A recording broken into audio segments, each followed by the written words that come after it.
अब तक आपने देखा, पत्नी छोटी सी बात कहकर चली जाती है और पति उसे जाते हुए बस देखता रह जाता है।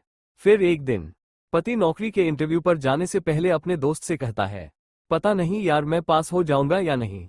लेकिन किस्मत उस दिन उसके साथ थी, उसकी नौकरी लग जाती है। वो मिठाई लेकर घर लौटता है, चेहरे पर मुस्कान, आंखों में चमक। पत्नी पूछती है, बताना जरा इतनी मिठाई किस खुशी में लाई है? पति मुस्कुराकर कहता है, मेरी नौकरी लग गई है। और फिर वो मिठाई अपनी पत्नी को खिलाता है। पत्नी कमरे में चली जाती है और पति शांत खड़ा भगवान की ओर देखता है। उसे याद आता है, जब उसके पास पैसे नहीं थे तब उसने भगवान के मंदिर की दान पेटी से पैसे निकाले थे। अब जब जिंदगी ने उसे मौका दिया, वो मंदिर जाता है और फोल्डेड हैंड्स में भगवान से माफी मांगता है। फिर वो अपनी पत्नी के लिए नए कपड़े खरीदता है। उधर पत्नी को भी वो पुराना दिन याद आता है, जब पति ने उससे कपड़े मांगे थे और उसने ताने मारकर मना कर दिया था। अब उसे अपनी गलती का एहसास होता है।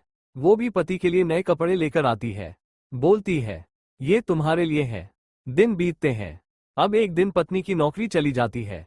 वो डरते डरते ये बात अपने पति को बताती है। पति सुनकर थोड़ा मुस्कुराता है और वही ताना देता है जैसा एक समय उसकी पत्नी देती थी। पत्नी की आंखें भर आती हैं। वो हाथ जोड़कर कहती है, माफ कर दो, अब मैं कभी तुम्हें ताना नहीं दूंगी। पति धीरे से उसका हाथ पकड़ता है। गलती सबसे होती है, मगर प्यार उसी से होता है जो मान ले। और फिर दोनों एक दूसरे को गले लगाते हैं। जिंदगी की भाग दौड़ में अब वो साथ चलने का फैसला कर चुके थे।